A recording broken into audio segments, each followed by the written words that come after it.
అమ్మా చందనమే పూసిన ఒళ్ళు చూడు,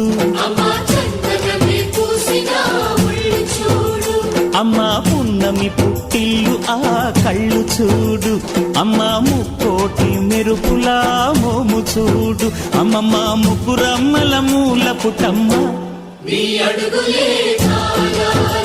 అమ్మా నిప్పుల్ని తొక్కిన నడక చూడు, అమ్మా దిక్కుల్ని దాటిన కీర్తి చూడు, 1000 సూర్యుళ్ళై మెరిసిన శక్తిని చూడు, మనుషుల్లో దేవుడి భక్తుని చూడు.